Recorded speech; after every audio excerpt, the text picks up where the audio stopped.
Hello everyone. Welcome परीक्षा vision YouTube family. आज है 10 मई 2024। जितने भी 10 मई के करंट अफेयर के इम्पोर्टेंट क्वेश्चन हैं वो मैं इस वीडियो में कराने वाला हूं और सभी क्वेश्चन के साथ एक्स्ट्रा डिटेल मैंने इंक्लूड किए हैं। सभी क्वेश्चन ध्यान से देखना और आखिरी में मैंने एक क्वेश्चन रखा है जिसका जवाब आपको कमेंट बॉक्स में देना है। तो शुरू कर लेते हैं अपने पहले क्वेश्चन से। पहला क्वेश्चन है आपका, वर्ष 2024 में व्लादिमीर पुतिन ने कौन सी बार रूस के राष्ट्रपति के रूप में शपथ ली?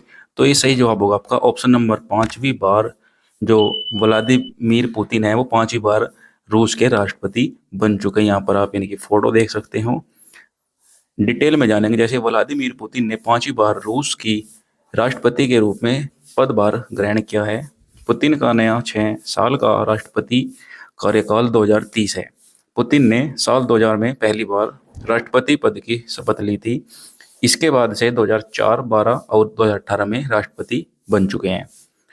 रूस यूरोप और एशिया के देश में है। राजधानी जो है इसकी मॉस्को हो जाएगी। मुद्रा जो है रूसी रूबल और प्रधानमंत्री जो है मिखाइल मिशुटिक हो जाएंगे। नेक्स्ट क्वेश्चन है, डिजिटल भुगतान प्लेटफॉर्म वीजा ने किसे भारत के लिए देश प्रबंधक नियुक्त किया? तो सही जवाब होगा आपका Sujay Raina. Option number C बिल्कुल करेक्ट जवाब हो जाएगा। सुजय रैना को डिजिटल भुगतान प्लेटफॉर्म वीजा के लिए नियुक्त किया है। डिटेल में जानेंगे इनके बारे में। वैश्विक डिजिटल भुगतान प्लेटफॉर्म वीजा ने सुजय रैना को भारत के लिए एक नई कंट्री मैनेजर नियुक्त किया गया है। इस भूमिका में रैना भारतीय बाजार में वीजा की रणनीतिक पहलों का नेतृत्व करने के लिए उन्हें क्रियान्वित करने, ग्राहकों और व्यापक भुगतान परिस्थितिकी तंत्र के साथ साझेदारी करने के लिए जिम्मेदार होंगे। सुजय रैना 2020 में वीजा का हिस्सा बने थे। वीजा जो है एक अमेरिकी बहुराष्ट्रीय भुगतान कार्ड सेवा निगम है। जो इसकी स्थापना है वो आपकी 1958 में थी और मुख्यालय इसका सैन फ्रांसिस्को कैलिफोर्निया में है। और जो इसके सीईओ हैं वो रियान मैकर्निनी हो जाएंगे। नेक्स्ट क्वेश्चन है आपका, विश्व डिम्ब ग्रंथि कैंसर दिवस 2024 में कब मनाया गया? तो ये आपका 8 मई को मनाया गया। ऑप्शन नंबर ए बिल्कुल करेक्ट जवाब हो जाएगा। इसके बारे में डिटेल में जान लेते हैं। डिम्ब ग्रंथि के कैंसर के बारे में जागरूकता बढ़ाने के लिए हर साल 8 मई को विश्व डिम्ब ग्रंथि कैंसर दिवस मनाया जाता है। वर्ष 2024 में जो इसकी थीम थी कि कोई महिला पीछे न छूटे। पहला वैश्विक ओरियन कैंसर दिवस वर्ष 2013 में टारगेट ओवरियन कैंसर चैरिटी संगठन द्वारा शुरू किया गया था। नेक्स्ट क्वेश्चन है, मई 2024 को भारत ने किस देश को 14,000 टन गैर बासमती चावल का निर्यात को अनुमति दी थी? तो इसका सही जवाब होगा आपका ऑप्शन नंबर सी, मॉरिशस को। मॉरिशस को भारत ने 14,000 टन चावल निर्यात में दिए थे। डिटेल में जानेंगे। राष्ट्रीय सहकारी निर्यात लिमिटेड के जरिए मॉरिशस को 14,000 टन गैर बासमती सफेद चावल के निर्यात की अनुमति दी गई थी। इससे पहले भारत ने चावल की कई किस्मों का निर्यात Nepal, Republic of Ghana, Philippines, Seychelles, UAE और सिंगापुर जैसे देशों को अपनी अनुमति दी है। जो मॉरिशस है वो आपका अफ्रीका का देश हो जाएगा। राजधानी जो है आपकी पोर्ट लुइस हो जाएगी इसकी। मुद्रा जो है मॉरिशस रुपया और राष्ट्रपति जो है आपके यहाँ के पृथ्वीराज सिंह रूपन हो जाएंगे। नेक्स्ट क्वेश्चन है, भारत के तेजस्विन शंकर ने अमेरिका के टक्सन में यूएसएटीएफ थ्रो फेस्टिवल में पुरुषों की हाई जंप स्पर्धा में किस स्थान पर है? तो ये पहले स्थान पर है। ऑप्शन नंबर ए बिल्कुल करेक्ट जवाब हो जाएगा। भारत के तेजस्विनी शंकर ने एरिजोना के टक्सन थरो फेस्टिवल 2024 में पुरुषों की हाई जंप स्पर्धा में सीजन के सर्वश्रेष्ठ 2.23 मीटर के प्रयास के साथ जीत दर्ज की। थरो फेस्टिवल एक विश्व एथलेटिक्स कॉन्टिनेंटल टूर रजत स्तरीय प्रतियोगिता है। इन इवेंट में प्रदर्शन करने से एथलीटों को रोड टू पेरिस 2024 में जरूरी ओलंपिक रैंकिंग अंक मिले। नेक्स्ट क्वेश्चन है आपका, सार्वजनिक सेवा के लिए 2024 पुलित्जर पुरस्कार से किसे सम्मानित किया गया? तो इसका सही जवाब होगा आपको ऑप्शन नंबर है प्रो पब्लिक संस्था को पुलित्जर पुरस्कार से सम्मानित किया गया है। संयुक्त राज्य अमेरिका को कोलंबिया विश्वविद्यालय में 2024 पुलित्जर पुरस्कार विजेताओं की घोषणा की गई। पुलित्जर पुरस्कार को पत्रकारिता के क्षेत्र में सबसे प्रतिष्ठित पुरस्कार माना जाता है। यह पुरस्कार 15 पत्रकारिता क्षेत्रों और श्रेणियों, आर्ट, कला, काम में मान्यता प्रदान करता है।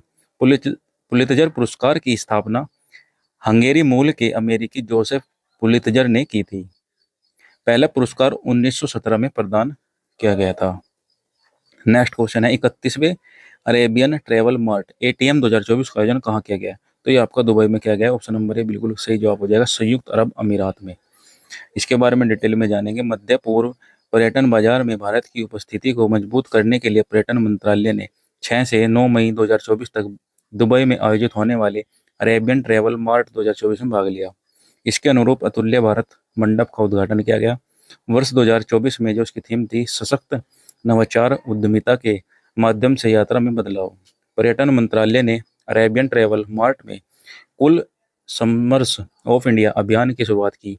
इस अभियान का लक्ष्य पूरे वर्ष भारत को एक समग्र गंतव्य के रूप में बढ़ावा देना था। नेक्स्ट क्वेश्चन है, भारत की पहली स्वदेशी रूप से डिजाइन की गई माइक्रोचिप सिक्योर एलओटी को किस कंपनी ने लॉन्च किया? तो ये आपका माइंड ग्रोव टेक्नोलॉजी ने किया है। ऑप्शन नंबर बी बिल्कुल सही होगा। भारत की पहली स्वदेशी रूप से डिजाइन की गई माइक्रोचिप सिक्योर लोट को आईआईटी मद्रास से जुड़े semiconductor startup mind Grove technology ने लॉन्च किया है। यह भारत का पहला वाणिज्यिक high performance system on chip SOC है। यह चिप टीवी, वॉशिंग मशीन एवं कंडीशनर और रेफ्रिजरेटर जैसे उपभोक्ता इलेक्ट्रॉनिक उपकरणों के लिए डिजाइन की गई है। माइंड ग्रोव टेक्नोलॉजी की जो स्थापना है वो 2021 में की गई है। इसका मुख्यालय तमिलनाडु चेन्नई में है और जो उसके सीईओ है वो शाश्वत टीआर हो जाएंगे। नेक्स्ट है 9 मई 2024 को वेस्ट नाइल वायरस बुखार के मामले में किसे राज्य में देखा गया है? तो किस राज्य में देखा गया है? आपका केरल में। ऑप्शन नंबर बी बिल्कुल सही जवाब हो जाएगा। केरल सरकार के स्वास्थ्य विभाग ने राज्य के 3 जिलों में वेस्ट नाइल बुखार के 5 मामलों की पुष्टि की है। वेस्ट नाइल वायरस बुखार क्या है? विश्व स्वास्थ्य संगठन डब्ल्यूएचओ के अनुसार वेस्ट नाइल वायरस का पहला मामला 1937 में युगांडा के वेस्ट नाइल जिले में दर्ज किया गया था, इसलिए इसे यह नाम दिया गया है। 1953 में यह वायरस नील डेल्टा क्षेत्र के पक्षियों में पाया गया था। पक्षियों को वेस्ट नाइल वायरस का प्राकृतिक मेजबान माना जाता है। वेस्ट नाइल वायरस मनुष्यों में घातक न्यूरोलॉजिकल रोग का कारण बन सकता है। नेक्स्ट क्वेश्चन है, मई 2024 में प्रसिद्ध उर्दू लेखक सलाम बिन रज्जाक का 83 वर्ष की आयु में निधन हो गया। यह किस राज्य के थे? तो ये महाराष्ट्र राज्य के थे। ऑप्शन नंबर बी बिल्कुल सही जवाब है। प्रसिद्ध उर्दू साहित्यकार और शिक्षाविद शेख अब्दुल रज्जाक, जिन्हें उनके प्रसिद्ध नाम सलाम बिन रज्जाक के नाम से जाना जाता है, नवी मुंबई में उनके आवास पर उनका निधन हो गया। इनके द्वारा रचित एक कविता संग्रह को उनके प्रशासित लघु कहानी संग्रह शिकास्ता बूतों के दरमियान के लिए सन 2004 में उर्दू साहित्य के लिए प्रतिष्ठित साहित्य अकादमी पुरस्कार से सम्मानित किया गया था।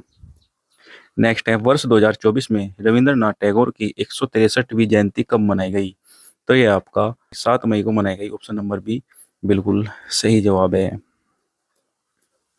रविंद्रनाथ टैगोर एक प्रख्यात विद्वान थे जिनका 7 मई 1861 को कोलकाता में जन्म हुआ था। साहित्य के क्षेत्र में वर्ष 1913 में नोबेल पुरस्कार पाने वाले पहले भारतीय थे।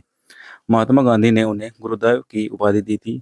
भारत का राष्ट्रगान जनगण मन और बांग्लादेश का राष्ट्रगान अमार सोनार बांग्ला रविंद्रनाथ टैगोर की रचनाओं की देन है। मई 2024 के इम्पोर्टेंट डे जान लेते हैं। 1 मई को आपका अंतर्राष्ट्रीय श्रम दिवस, 2 मई को विश्व टूना दिवस, 3 मई को विश्व प्रेस स्वतंत्रता दिवस और 4 मई को अंतर्राष्ट्रीय अग्निशमन दिवस और 5 मई को विश्व हंसी दिवस और 7 मई को विश्व अस्थमा दिवस मनाया गया है। नेक्स्ट क्वेश्चन है, हाल ही में भारत और किस देश के बीच 5वीं संयुक्त सीमा शुल्क समूह की बैठक के लिए लेह में आयोजित हुई? तो ये आपका भूटान में हुई है। ऑप्शन नंबर सी बिल्कुल सही जवाब होगा। इसके बारे में डिटेल में जानेंगे। भारत और भूटान के बीच 5वें संयुक्त सीमा शुल्क समूह जेसीसी के बैठक 6 और 7 मई को 2024 को लेह लद्दाख में आयोजित की गई है। हाल ही में भारतीय सेना और वायुसेना ने कहाँ संयुक्त अभ्यास किया है? तो ये आपका पंजाब में किया। ऑप्शन नंबर बी सही होगा। डिटेल में जानेंगे इनके बारे में। सेना की पश्चिम कमान के तत्वाधान में भारतीय सेना की खड़गा कोर ने पंजाब में कई स्थलों पर भारतीय वायुसेना एआईएफ के साथ 3 दिवसीय संयुक्त अभ्यास सफलतापूर्वक आयोजित किया गया है। हाल ही में वायुसेना ने नैनीताल के जंगलों में लगी आग को बुझाने के लिए कौन सा ऑपरेशन शुरू किया? तो ये आपका ऑप्शन नंबर सी बाबी बकेट शुरू किया, जहाँ पर नैनीताल में आग लगी है और वहाँ पर ये आग बुझाने का कार्य किया जा रहा है। नेक्स्ट है, अंतर्राष्ट्रीय के पोरी गढ़वाल सेक्टर में भीषण आग में जवाब में भारतीय वायुसेना ने अपने MI-17 V5 हेलीकॉप्टर द्वारा बॉबी बकेट ऑपरेशन चलाकर बहुत सारी राहत प्रदान की है। हाल ही में स्कॉट फ्लेमिंग को किस देश की पुरुष बास्केटबॉल टीम का मुख्य कोच नियुक्त किया गया? तो ये आपका भारत की जो टीम है बास्केटबॉल की, उनका मुख्य कोच नियुक्त किया गया है। भारतीय बास्केटबॉल महासंघ BFI ने घोषणा की है कि अमेरिकी कोच स्कॉट फ्लेमिंग को भारतीय सीनियर पुरुष राष्ट्रीय बास्केटबॉल टीम का नया कोच नियुक्त किया गया है। टीम के साथ फ्लेमिंग का यह दूसरा कार्यकाल है। इससे पहले उन्होंने 2012 और 15 तक टीम का नेतृत्व किया था। नेक्स्ट है, हाल ही में खबरों में रहा सिंगलोला दर्रा किस राज्य में स्थित है? तो ये आपका हिमाचल प्रदेश में, ऑप्शन नंबर बी बिल्कुल सही जवाब हो जाएगा। सिंगोला या फिर सिंगुला हिमाचल का एक पहाड़ी दर्रा है जो भारत में स्थित है। यह हिमाचल प्रदेश और लद्दाख राज्यों की सीमा पर स्थित है और जास्कर की पदुम बस्ती को लाहौर की दारचा बस्ती से जोड़ता है। 12वें वार्षिक ट्रेल रिव्यू अवार्ड 2024 में हिमाचल प्रदेश शीर्ष पर रहा। हिमाचल प्रदेश के मुख्यमंत्री सरकार गांव के द्वार पहल का अनावरण किया है। विंटर कार्निवाल शिमला में हुआ है। हिमाचल प्रदेश सरकार ने विद्यालय विकास में सामूहिक योगदान को बढ़ावा देने के लिए अपना विद्यालय कार्यक्रम शुरू किया है। हिमाचल प्रदेश के हट्टी समुदाय को अनुसूचित जनजाति को दर्जा दिया गया है। नेक्स्ट और आखिरी क्वेश्चन, इसका जवाब आपको कमेंट बॉक्स में देना है। वर्ष 2024 में भारतीय महिला हॉकी टीम की नई कप्तान कौन बनी? तो इसका जवाब आपको कमेंट बॉक्स में देना है। वीडियो कैसी लगी कमेंट करके जरूर बताएं और चैनल पर नए आए हैं तो चैनल को भी सब्सक्राइब कर लें।